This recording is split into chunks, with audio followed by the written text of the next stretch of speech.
ഇത് സാധിക്കുമോ എന്നുള്ളത് എനിക്കറിയില്ല കേട്ടോ. പലരും എന്നോട് ചോദിച്ചു ഇങ്ങനെ ഒരു വീഡിയോയുടെ ആവശ്യം തന്നെ ഉണ്ടായിരുന്നോ എന്നുള്ളത്. സത്യം പറഞ്ഞാൽ എൻ്റെ വീഡിയോസും എൻ്റെ ഷോർട്സും നിങ്ങൾക്ക് കണ്ട് ഇഷ്ടപ്പെടുവാണെങ്കിൽ നിങ്ങൾ എന്നെ ലൈക്കും ഷെയറും ചെയ്ത് സബ്സ്ക്രൈബും ചെയ്ത് എന്നെ സപ്പോർട്ട് ചെയ്യണം എന്നുള്ള രീതിയിലാണ് കേട്ടോ ഞാൻ ആ ഒരു വീഡിയോ ഇട്ടത്. അതുകൊണ്ടിട്ടാണ് ഞാനതിൽ എൻ്റെ സാഹചര്യം കാണിച്ചത്. എൻ്റെ പാപ്പയുടെ ഒരു ആഗ്രഹം പോലെ തന്നെ ഒരു കൊച്ചു വീട് എന്നുള്ളൊരു സ്വപ്നത്തിൻ്റെ പിന്നാലെയാണ് കേട്ടോ ഞാൻ ഈ ഒരു യാത്ര തുടങ്ങിയിരിക്കുന്നത്.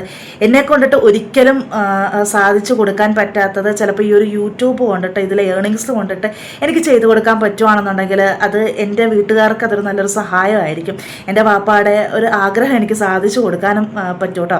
അതുകൊണ്ടിട്ടാണ് ഞാൻ അങ്ങനെ ഒരു വീഡിയോ ഇട്ടത് കേട്ടോ, അല്ലാതെ വേറൊന്നും കൊണ്ടിട്ടല്ല.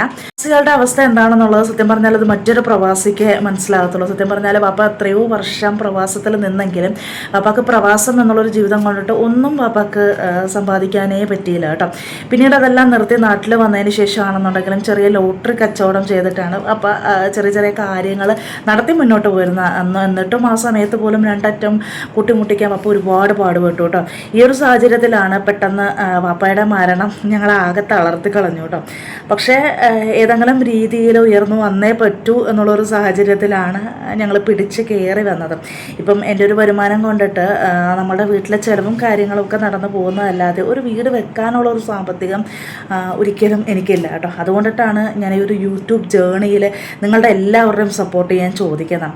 അപ്പോൾ ഒരു ഡ്രീം ഹൗസ് എന്നൊരു പേരിൽ ഈ ഒരു യൂട്യൂബ് ജേണിയിൽ നിങ്ങളെല്ലാവരും എന്നെ സപ്പോർട്ട് ചെയ്യണം, എല്ലാവരും സബ്സ്ക്രൈബ് ചെയ്യണമെന്നും ഞാൻ എല്ലാവരോടും പറയുകയാണ് കേട്ടോ.